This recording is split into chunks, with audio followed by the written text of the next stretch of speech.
my website. Okay. No, it's while I had my business. I was out of the spa. I was gone from the spa. So maybe like They were 2000, doing a major renovation and shit. 2002, 3, 4, somewhere There's a around lot there. of scandal with the spa. I got you. All right. Yeah. This is This is around the time he was in Punisher. Oh shit! That's why he was probably pissed off so much in the movie, man. That makes sense. He was an angry man in that movie. Does my name come up with him? S- Michael Caputo, second massage therapist, fourth massage therapist. You know what's funny? When I first looked up your name, who came up? I think it was like somebody running Trump. for like senator. or Son of something. somebody works with Trump Yeah. with the same name, Yeah. and another guy that writes 35 free Christian books. I was Of dying. all people to be connected with me, Trump I and started- the Christian books. I I started see it dying. Can you here. imagine? It says attorney Travolta was never banned from the hotel Yep. spot. So I think that was his attorney speaking. And he of him. says I was just a what he called disgruntled employee.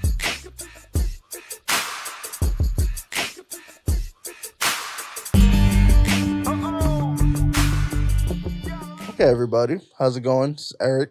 It's Rob. How We're y'all back doing? again, EOV Project, and we got a special guest in the building. So I'm gonna let him introduce himself, and we get started. How you doing? My name is Michael Caputo. I want to mention my website. I'm an author, and I'm the only son of comedian and legendary comedian Pat Cooper, who was most popular in the 60s, 70s, and 80s, and then had another comeback in the 80s on the Howard Stern Show with me. And he's actually going to be 94. He's retired, miserable, and he really wasn't there for me growing up. And I wrote a book. My first memoir is called Dear Pat Cooper, What Happened to My Father, Pasquale Caputo. It's on my website, michaelcaputoauthor.com. Anybody can go to that website and find me and find my other book and connect with me on Facebook and Twitter and Instagram and my YouTube channel. And we're basically going to focus on my second book, which is called Chameleon, a Memoir. And I'm going to read something to give a basic outline of what the book is about. Great. And then I'm going to maybe read the first chapter of the first paragraph of the first chapter. And then we're going to see where we go. Okay. Thank you for that detailed introduction, For man. sure. That might be the best intro we've ever had. Most prepared guests we came. If you haven't seen the table, look at it now, man. We got PowerPoint presentations. I ready mean, for you. yeah. Got to put my glasses on, folks, because, you know, when you get old, you got to wear these reading glasses. That's okay, we understand. So, you know, Chameleon, a memoir. I'm just going to put it up again. Make sure y'all go check that out. Not Okay. for sure. I like the cover. Right. Okay, yep. The color of it is the color of the, let me just get into this first. It's the color of the pride flag. Right. And the Right. pride flag over the years wasn't all these colors down here. Mhm. Okay, the colors were only that without the triangle part in it. Okay, the red, the orange, the yellow, or whatever. Okay, that's the progress flag. So they updated it by adding the black, Mhm. which stands for people that have died from AIDS and are Okay. living with AIDS. Okay. They added brown for the people of color community. Mhm. And the blue and the pink and the white in the new flag, the progress flag, stands for the transgender community. Gotcha. So we got everybody covered with that flag. Okay. All right. And I'm going to read what the book is basically about. It's my second memoir. This book actually took me 7 months to write. My Oh. first book took me almost 3 years to really get it together. So I'm excited. Before you Yeah. get into it though, like what is the process of like writing a book? Like a quick like summary of like how does it work? Yeah. When people ask me, they say, I'd like to write a book. What do you do? I always tell them to make an outline Mm. of what you want to talk to in your book. Right. So just bullet point certain things. My birth, my mother, my father, my grandparents, my schooling, where I was born. Okay, next thing, grammar school. Next thing, middle school, high school. Right. Your religion, your background, what you did, what you wanted to be, what your dreams were. And just outline it all the way through. Right. And then when you begin to write, you start going to the first one and elaborating out on it. And writing, I have discovered, not because I'm not any, famous writer, I had to learn by going along. But as a kid, when I was in school, I used to love writing book reports. Right. Oh, you like And the I book would do it on the reports? type. Yeah, you too? Hell no. No, no, I used to sir. be on the typewriter, and if you made a mistake, you had to put the white piece of paper in to take Yeah, out the letter. yeah, I seen And I'd be on those. the typewriter typing away Right. and making a nice, neat report. It could be, I liked doing reports unless the teacher gave a specific subject Right. on people. Gotcha. So So back then, did you think? Well, you liked writing back then, right? Is what you're saying? I liked English class Right. and I liked writing reports, but I So never thought I was gonna. I never had. I never thought about writing a book. yeah, I was gonna ask that Okay. question. So And like, my mother had a little help in it. My father became famous, right. and she always would tell me as I got older in high school, "You got to write a book someday," because she knew that she couldn't write the book, Mm-hmm. and she said, "If anybody can write a book, Mike, you can." So I was in my 20s. I never even Yeah. But as time went on, and all the scandal around my father and Right. the Howard Stern show, the radio show, when I called in, and that becoming the #1 radio show of his, of that year for him, Right. I realized I had something there. Mhm. And then I worked in the media with Joan and Geraldo and at CBS, and I kept watching the calendar to get onto one of their shows, one of Geraldo's shows. And when I saw Can Fatherhood Be Forced, Mhm. I spoke to the producer, who had no idea who my father was. Right. And I asked her what it was about. And then I told her who my father was. And she took a post off her desk and she gave it to me like this in my face. When I read it, she was trying to find the telephone number of the Cooper family because my father changed his name. His name is Pasquale Caputo. Mine is Michael Caputo. And he changed his name to Pat Cooper, but Howard Stern wouldn't give her the phone number so she can get in touch with me because she probably wanted to do a show. Mm-hmm. So she made me understand that you're not going to have as much time on television. We'll do a segment with you as you did on the radio, because I was on the Howard Stern show probably 2 or 3 times, once in the studio for sure, Mm-hmm. for many hours. Okay, so I didn't know I was going to write a book back then, even when I was on his show. And I Right. didn't think about the book and probably till 2006. Okay. And my mother kept pushing, and I'm glad she pushed me, because there were times I had writer's block. Right. And she'd call me up, and the first thing she'd say, "How's the book coming?" I said, "Ma, I got like writer's block. I can't get the first chapter together, but I got the other chapters. What's going on? What's going on? Come on." And she'd be pushing me. Mhm. Pushing me. And I thank God that she did, because she lived long enough to read my book. That's awesome. Shout out to her. And I get very touched with that, because, I'm glad that she was able to see that I wrote the book, For sure. because she wanted, it was her truth also, Right. of what my father tried to do and tried to break her soul. And then we just left us for another woman and adopted a kid and Yeah. forgot That's- about me and my sister, That's and tough. became a multimillionaire. That's tough, man. That's You know, tough. And I got to give my mother credit. She had no schooling. She wasn't educated. Wasn't like the women of today. Mm-hmm. She would be cleaning houses, walking people's dogs, just so she can give us real Christmases. That Santa Claus brought those presents. Right. Shout out to all the mothers Shout out there, So man. I'm glad that, there's a lot of mothers out there like that. Mhm, for sure. I have to say, at least she lived long enough. My grandmother didn't. And the grandmother that I'm close to in my first book, when I Mhm. talk about my grandmother, it Right. wasn't my mother's mother. It was actually my father's mother. Right. Right. And that was an odd situation, because he was like, estranged from her also. Right. No respect at all to her. And I became like her second son. I filled in for where my father didn't.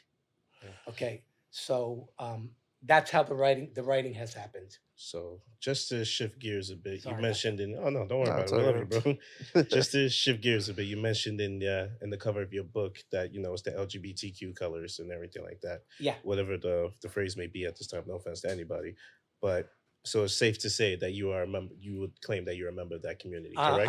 I'm a gay male. Right. Yes. Would you say that your relationship with your father when you were young and continuing now affected you? I knew that question was coming. Because Because I've been asked that before. Yeah, No, people by wanna just know. regular people, Yeah. They would say, Some people Mike, wanna know. maybe he doesn't talk to you because he knows you're gay.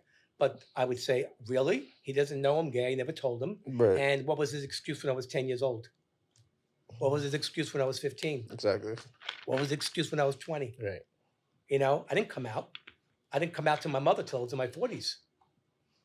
So, he didn't know any of that. And he worked in a business where there are lots of gay people. Show business has lots of gay people in and out of the closet. So it definitely wasn't about that, because what was his excuse for not talking to his mother or Right. calling her up and aggravating her, Right, not right. going to her funeral, not sending her Mother's Day gifts, not, Right. showing up for Christmas. So no, I can't give him a free pass on that. So He kind was of just a miserable, hateful, angry human being. So what would you say towards And I call him a the sperm guys? donor. I call Oh. him my sperm donor. Because you can't call him my father, right. Okay. or dad. Sure, you got to earn He's that my title. sperm donor. You got to earn that title. Yeah. Right. For So sure. what would you say for people that I've seen, many debates over that, like, individuals that maybe choose to be gay, etc., that you see one of the reasons where people tend to put the blame on is that lack of fathers within their lives. Would you agree with that or disagree? I used to think that. Mhm. I used to think that when I went to the clubs. Mhm. And when I started making friends at the clubs, I realized their fathers were home and present in their life. Mm. When I grew up in my neighborhood, there wasn't anybody on my block or in my school that I know that didn't have a father. That wasn't commonplace. Today it's commonplace like crazy, Right. but it wasn't commonplace in my day. I felt very, weird. I used to look out the windows and see the fathers taking their sons fishing Mm-hmm. and being with their sons, and I used to feel very, sad about that as a Right. young boy, Right. But I can't say my mother and my grandmother didn't make up that love for me. No, for sure. They filled in that gap. My family certainly filled in that gap, but I still wanted to have a dad. Of course. And I chased my father for over 50 years when my sister gave up on him at 17. Mm. Okay? I chased him for 50 years, and the last time I saw him was in 2017.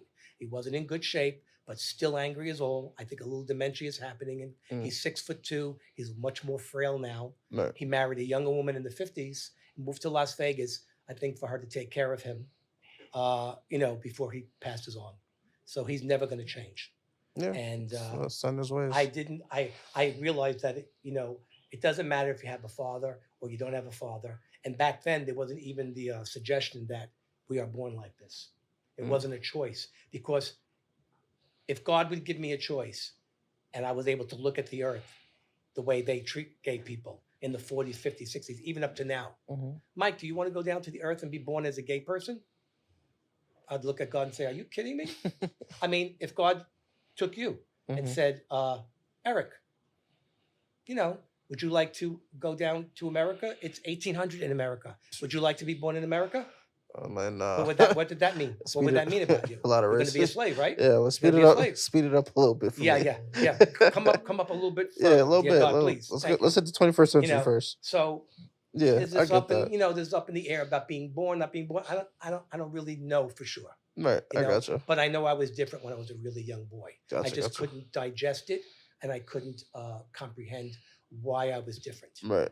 And I thought maybe because, I don't like sports, Mhm. so does that make me a gay? And I had the faggot word thrown at me so much growing up. Right. And I had a girlfriend for 4 years. Right. And I was intimate with my girlfriend. Mhm. I had no trouble with a woman. These guys that were calling me faggot, I never seen them once with a girl. I never seen them once with a girl. And me and my girlfriend actually taught me what to do. Where was the sensitive spots on her Exactly. body. And I'm talking about like when I was 14 till 19 when I finally broke up with her. Right. And then I started to go to gay clubs by two guys I had met. And they took me and I went, oh my God. And I always tell everybody, getting into the gay life, it's sort of like, it's like quicksand. Once you step into it, it's like hard to get out. It's like quicksand. It's like it pulls you in. It's like, I was like, and men having sex, men have sex like a sport. Women get more emotional with sex. I can see Men that. could, not even think about, go and do, boom, bang, done, leave. Tally Who the wants a numbers, hug, man. I can see cuddle, that. you know what I'm trying to say? I can see So, that. it was so much easier for me to get sex. Not that my girlfriend, she was teaching me things. I Exactly. mean, she was teaching me things. So, and I dug it. I was like into it, Mhm. but I was still fooling around with the boys my age in the neighborhood, Right, right. when I was 16 and 17. It was a couple in the neighborhood, not the ones that were bullying me, but there were a couple in the neighborhood. Could you that imagine, were, though? we were doing things in the backyard and stuff. Yeah. Little Yeah, like childlike things. experimenting. Yeah, Experimenting. yeah. So But, anyway, What you So mean, Chad, yeah? yeah, huh? What you mean, yeah? I said no, like you get it, like you Yeah. understand, What like you mean you get it? listen, I don't listen. All right, Listen, man. you understand, you know what I'm saying? It's like it's like gay. Listen, No, listen, it's doesn't like- make you gay if you masturbated with what? Listen. it's kind of like the situation I where love like you got a girl, right? You chilling or whatever, Uh-huh. and then you got other girls in the back or whatever. Uh-huh. Like you know what I'm saying? Like Well, all right. Relax, man. And it also Chill out. doesn't make, listen, it also doesn't make you gay if you're, 14 or 15-year-old and you're looking at a Playboy magazine back then, because you couldn't look at a porn movie back then because there was no DVDs and all that stuff. You had to reel to reel, and nobody had that.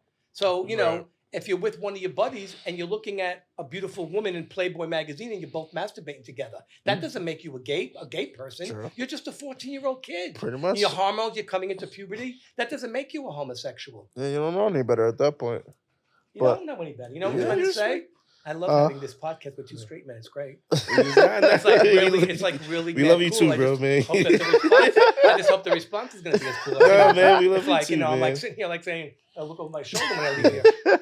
So, Anyway, Mhm. you want to go into here? Oh, Tell me, what- it's up to you. Got Oh, what you? Oh, yeah. I was gonna So yep. you mentioned earlier when we talked to you earlier on the phone that back then you got it was more people of the LGBTQ, et cetera. They were more crucified, if you say, for their choices that they made in connection with their sexuality. And then you also mentioned that the word queer, how they've taken it and Yeah. they've empowered the word. They changed it. They've and took the reclaimed it. Exactly.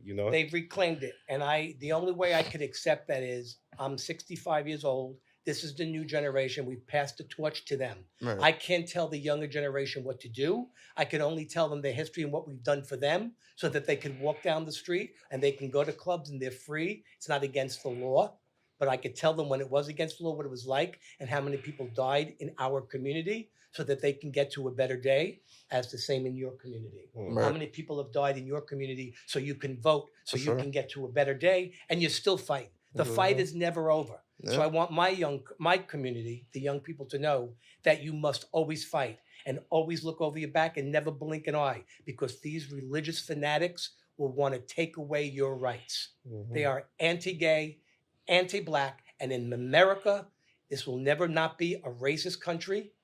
This country, if you're not a white, straight, male Christian or a WASP, you're just Yeah. below the line. Pretty much. Unfortunately. Yeah. And it's always going to be a fight. And there ain't any of us, not the blacks, Mhm. not the women, not the gays, or the LGBTQ community, it's Mhm. called that now, was it called the gay community in my time, is going back. Yeah. We are not going back. You're not going back, and I'm definitely not going back. For sure. I'm not letting them take my rights away. For sure.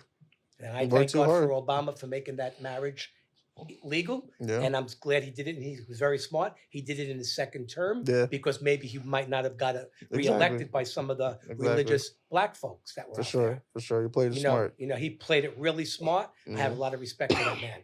But I will tell you that the hate that I've seen for that man on Facebook, when they put me in Facebook jail for just quoting Kanye West, Yeah. they put me in Facebook jail for 30 days. When I used to see when Obama was president, Yeah. with a noose around his neck being hung and people wishing his daughters caught AIDS Yeah. on Facebook. Yeah. They were So going that's crazy. how much hate is out there in white supremacy. They were going crazy on Okay? him. Yeah. Really going crazy on the man. Oh, we see And it they every hate day, the man. idea Oh, yeah, for that sure. that a black man became president. Oh my God. And I say to hated that. myself, and I say it out to everybody out there, I just ask God if I live long enough to see a black woman get elected there, because that will really shove it up their butt. It's coming.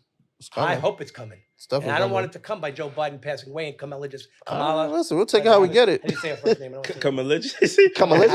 Kamala. Yeah, I don't wanna say Kamala. her- I always say her name. Yeah. Kamala. That's Miss Kamala. Harris. Just get in there. There's a lot And of if people other turn around and names. say to me, oh, well, she didn't get elected. Obama got elected, and he got elected twice. Exactly. Scoreboard. Listen, So- we'll take it how we get it. You know what I mean? You know? But So- yeah, switch gears if you want to Okay. get into that. So I'm just paragraph. going to give a general idea of what my book's about, Mhm. Mhm. and then maybe we'll, so. I think most people must know this, but who knows? I might be dropping a bomb on people, or they might be, Chameleon, the Memoir, is a collection of my intimate stories and encounters growing up in a homophobic society.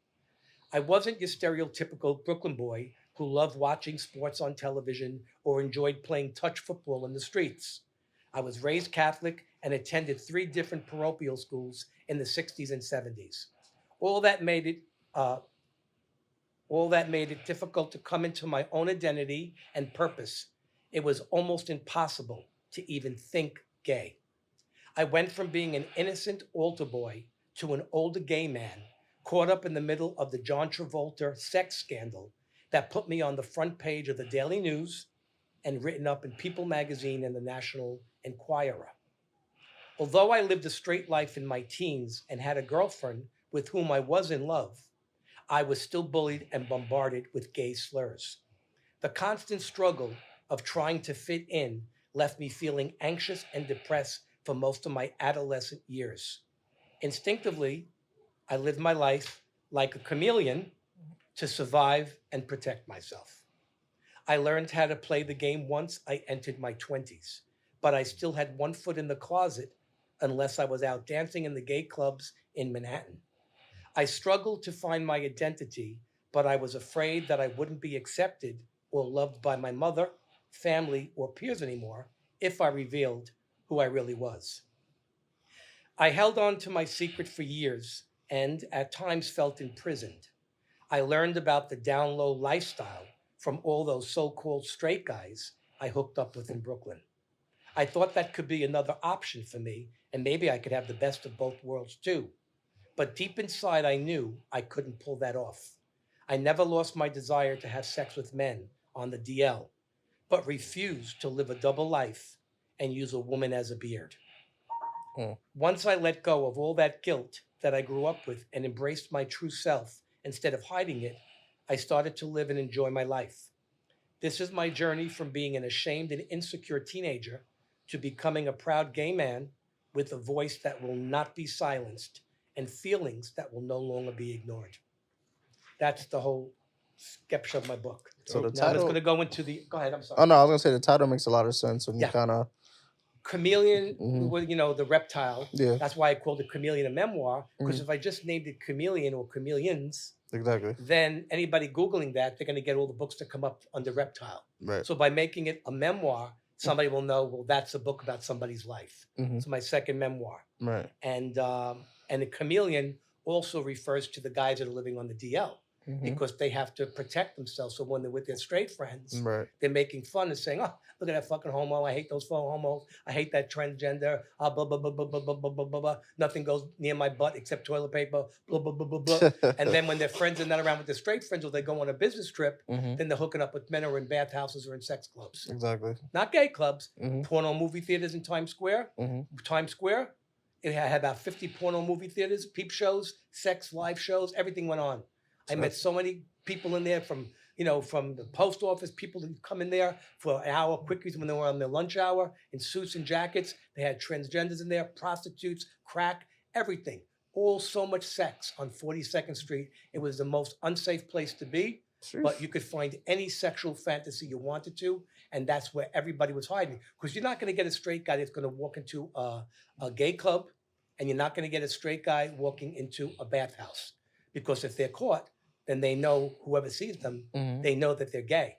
But seeing a straight man walk out of a porno movie theater, XXX movie theater, where they only have straight porn, well, there's nothing unusual about that. Right. That's very commonplace. But what they're doing when they're in there in the seats with the guy that's coming around looking, and or if they're going down the bathroom fooling around, there's a whole party going on. And it went on for years, all over the city, in every bathroom on the subway stations, sex going on, people stopping off in the bathrooms having sex, in every borough, in every state, in every part of the world. This goes on. That's wild.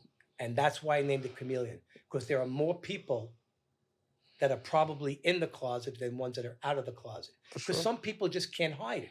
Yeah. If they're really gay or they're very effeminate, they can't hide that they're gay. Right. Just like you can't hide that you're black. But you can get a straight guy that people look at, and he's very, very macho. Right. And they're gonna, he has a girlfriend, kid. He's straight. And then look at Aaron Hernandez.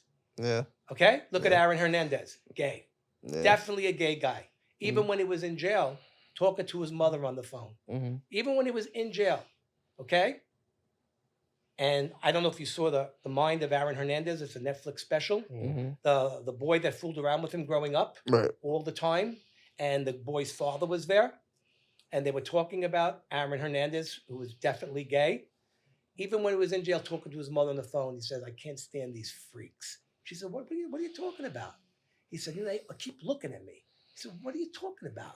You know the transgenders. They're freaks. I can't stand them looking. They're always looking at me. And she said, stop calling them freaks. They're people too. And I stood there. This was the end of the movie. And I stood there to shake my head. Even to the end, before he committed suicide, even to the end, he was denying what his sexuality was. He couldn't even stand them looking at him. Meanwhile, he was in bed fooling around with probably some of them, or growing up, like I said, with his best buddy. It's possible. Yeah. In Chameleon, you mentioned something about being the headlines of a scandal. If our audience hears that, You beat me to so Okay. All right. correct me if I'm wrong. Okay. I heard John Travolta. For those who Yes. don't know, Okay. Let me that's tell you how that happened. that's homie from Greece. Okay. You know. I worked at the Peninsula Hotel. It's a 5-star hotel on Fifth Avenue. Uh-huh. We were the only game in town then. I was a licensed massage therapist. You had to be licensed to do massage. It was an upscale place. It wasn't a place that gave you happy endings. It wasn't like, every corner now you go to, you see they call themselves a spa. Right. We were the only game in town. The massages were like $90 when I started, $180 when I finally got out of there. And we had a lot of celebrities come in. We had rappers come in. And the way it worked was you always they would ask you on the phone, you want to book an appointment. They would always ask if you preferred a male or female therapist. They had to do that. Because even some people for religion, if you were a Muslim woman, you can't have a man working on, Right. So we always did that for people. We had a lot of homophobic guys that they felt that they weren't secure enough in their sexuality, that they felt that if they had a man working on them, they felt that it meant they were homosexual, Right. which is totally ridiculous because I tell all those guys, you like football? You like baseball? You like soccer? They go, yeah, I love sports. Who do you think massages those guys? You think it's a woman in there? Sure. In there? It's a man. Yeah, it's true. None of those men are getting massaged by women unless they're going on the outside. Right. Okay? So it's always a man touching another man's body. Mhm. Doesn't make them homosexual. Right. But we have to, You do know. business. Yeah. So John Travolta was a regular there. Had his wife and his kids down in the floor below, come up to the spa. He always requested a male. Didn't mean nothing. Didn't mean nothing at all. I worked on a lot of men, more women, but I worked on a lot of men who were very secure in their sexuality and knew I was gay, and they didn't care. They just wanted a good damn massage. Right. And I was really good at it. I was highly requested at the spa and written up in 3 major magazines as being one of the best massages, of the year in Allure magazine, which is a woman's magazine. Dope.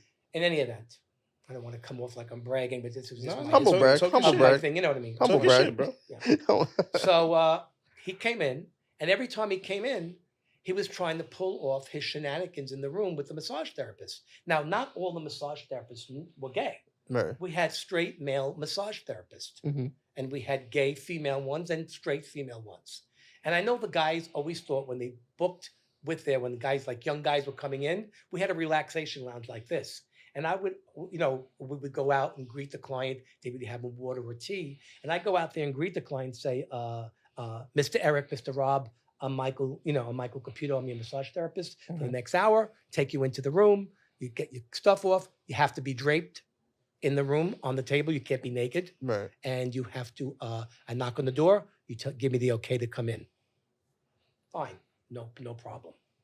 So, and I also was a facialist. I was a skincare specialist, and I was licensed in that also. I was the first male in the school in New York City to go for that. It's a 3-month school, 4-month school, and the first male at the Peninsula to give facials Nice. and do skincare work. And I also did payroll at the Peninsula, and I did manager on duty shifts. Man of many hats. So everybody knew me there, and I would come in, and they would pay me my massage rate, and I would come in jeans on the day I did payroll, which was every 2 weeks. So, the massage therapists, when they were on their downtime, would come into me, and they would keep telling me, Mike, I worked on Travolta, and he's doing this, doing that. I would say to them, they knew I was gay. I would say, why are you telling me? Tell the boss. Tell Right. the boss. Right. So they told the boss or whatever. They said that they didn't want to work on him anymore. And they were banding together as the massage therapist that if he wanted a massage and they were going to book him with a male, that they were going to be on the list at the front desk that if he requests a male, that they better not request one of them. And I wouldn't have taken that either because this was a legit trade. I could lose my license Exactly. if I do any shenanigans in the room. Right. And I didn't have to do that there. I had plenty of stuff going on at my apartment, like I just told you about. So I wasn't desperate like that. Yeah. And I couldn't understand why John would take a chance like that. being a celebrity with such a name. Exactly. What exactly was he doing? I'm going to tell you. I'm Let's getting go get to into it. Go get into it. I went into my boss and I said to her, I told her this. She says, I know. We were run by a management company. We weren't run by the hotel, Right. but we were in the hotel in the spa on the top of the pool. And the hotel was our landlord, but they didn't manage the spa. Right. So she said, I told the manager at the meeting every morning that she went to, what's going on with John Travolta. Mhm. Now, if you were doing that, they would have thrown you out the window. But Sure. because it was John Travolta You get a and little his leeway. name, Yeah. spending millions of dollars a year there, Yeah, you get a little if he would leeway. have got caught up in the scandal, would told me, and if they would have told him he wasn't allowed there, he Right. might tell his friend who might be another famous actor Exactly. like Tom Cruise or something, don't go to the peninsula because they banning me, and the peninsula lose all that money. Exactly. So it's always about the money. Of course. Always, Okay, of it's course. always about the money. Mm-hmm. So To my this boss day. said, I said, what are they going to do? She said, they're just not doing nothing, Mike. I said, well, a lot of the massage therapists are uncomfortable. So when I finally got out of there, I had my own business in my apartment, and I was doing massage and body grooming for men because I wasn't giving facials because you needed equipment. So Right. men that wanted the hair off their eyebrows or their back, I would shave them. These were men that didn't like waxing, like to be shaved. Mhm. So I had my own business, and I had a kick-ass website Nice. online. So John Travolta was going through the scandal from other people around the country on cruise ships of them accusing him. Mhm. And they were John Doe 1 and John Doe 2. Of course. And they might have been licensed, they might not have been licensed, but he was trying to do it with everybody around the country. I didn't pay any attention to it. One day I get a call, and it's the Daily News asking me if I can do an exclusive with them if I know anything about John Travolta. Now, they knew I worked at the Peninsula because on my website, Yeah. it said I worked there. Exactly. And I had my number there. So that's how they got my phone number. Mhm. So I'm thinking to myself, wow, I just kind of like published my book a few years ago. Mm. This is great. I could plug my book, There you go. right? Mhm. Okay. And I could talk about my business, get more business coming to my house, Mhm. which wasn't really, I couldn't do that in the co-op I was living in. Mhm. And if they caught me, if you're hairstylist or whatever, Yeah. you're not allowed to work out of your apartment, whether you're renting or you own the apartment, you can't do Right. it. But anyway, I got away with it for like 5 years. Nice. And in any event, so I said, sure. Oh, can we do it at your house? We'll come pick you up by limousine. We'll do anything you want. We'll do any restaurant you want in the city. I said, wait, guys. No, you're not coming to the house. I'll meet you in the city. What restaurant you want to go? Any restaurant you want to go to, we'll take you to. I said, no, you pick the restaurant. No Mhm. problem. I says, and I'll come down there. I said, but can I bring a friend of mine? Because he actually worked on John Travolta. I said, you're going to be questioning me, but I've never worked on Travolta. I Right. just know what he's done because all the people are coming to me Mhm. because I do shift there. I worked at the spa for so many years. I know what's going on. Right. Okay, you could bring your friend. So we go down to a beautiful restaurant in the village, and they're getting liquor and everything, and I don't drink. Mhm. They're trying to get us drunk. My Ah, I friend's see. drinking the wine. He's sitting next to them. They're across the way. They got all these cameras. They went outside. They took about 200 pictures of me outside. I said, what's going on? So now they're starting to ask me. So I told them the same story I told you, what's going on. Mhm. He used to go in the room. You have to go in the room. You have to be draped, like I said. You go in the room, you knock on the door, you go in. He starts talking to you a little bit, starts asking you, just little questions, feeling you out kind of thing. And then he starts moving his butt on the table, grinding his butt on the table to make the sheets slide kind of off, exposing his big fat butt because he looked like in Saturday Night Fever when he came to the spa. Veteran move right Yeah. there. He was Smooth. definitely, It's a veteran move. definitely forget about He's it. done that before. It was a yeah. mess. So in any event, so he does that, and the massage therapists were uncomfortable with that. So I told the Daily News that, and they said, well, you were in the media, and he called me at 8 o'clock at night when we're done with everything, doing all the taping, even a tape recorder, okay? That's to protect themselves. Mhm. In any event, so he says, he called me up at 8 o'clock, the guy that did me. He said, there's a chance that this might get on the front page. I said, are you kidding me? He said, yeah. He said, but you already told me you're used to being in the media, so no problem. I said, okay. So I told my friend who came down with me, with them, he walks his dogs, he got up early. I would sleep a little bit later. So he said, Mike, I get up at 6 o'clock in the morning. I'll go check the newsstands and see what's going on. Mhm. Calls me at 6:15 in the morning. Mike, you're all over the front pages of the Daily News, and you're in the centerfold. Mm. John Travolta banned from the hotel. Now, I never told the Daily News that he was banned from the hotel. Right. The hotel never banned John Travolta, but the Daily News twisted my words. The massage therapist got together and banned against working on him. But the Daily News did that because they knew that would sell more papers and make big scandal. Right. When that hit the newspaper, I was getting phone calls from France, from every country in Europe, from Entertainment Tonight. Everybody wanted to do an interview with me. They wanted, but I gave the Daily News the exclusive. I got nothing more to tell you. Exactly. But we still want to interview. No, People Magazine, I spoke with them because I knew they were legit. National Enquirer, I told I wouldn't do anything, but they still mentioned it anyway. Told her twice. She called me 3 times. Come in National Enquirer. I go, no, I don't want to be in a National Enquirer. Right. No. But she still wrote it, Mhm. from what you got from the papers. So when John Travolta had come in there and all that went down, I was afraid to leave the house because I thought the paparazzi was going to be outside my house I don't and blame they're you. going to blow it for me with doing massage in my house. My building would see it, and that would have been the end of my business. Right. So- Anyway, so what I saw John Travolta do when I was there, because I never massaged him, and by the way, even though they interviewed my friend and he worked on John Travolta, Right. his name wasn't even mentioned in any place of the article Oh, wow. because he didn't say that John Travolta did anything with him. And I was the one that said, well, I knew the info because my friend was kicking me under the table. Why do I have to protect John? Right. I wasn't outing him. He Right, was right. already outed. Everybody knew he was gay For or sure. bisexual or Or whatever. something. Whatever. Yeah. But don't forget, he's with Scientology. Yeah. And they're not okay. down with homosexuality. Yeah. I see. And they only accept him because of all the money that he gives to probably them. Him, Tom Cruise, and dozens of other people with that cult Scientology. Right. So, Right. So- unfortunately, we do want to get to the rest of that story, but you're gonna have to come back and watch that again. We're definitely doing a part 2 with Michael here. Ran out of time. You know how that goes. So on behalf of me and Rob, rest of the EOV Project, Mr. Michael Caputo, thank you so much Thank you. for stopping by. Favorite guest Well- so far, man. Oh, yeah, for Honestly. sure. 5 stars. 5 stars for sure. But we'll see him again for sure. Stay OV So, Project. Yeah, Yeah. see how guys. much I got here. Appreciate Yeah, I you haven't gotten guys. started. Thank you, guys. It's an All honor right, to man. be on your show.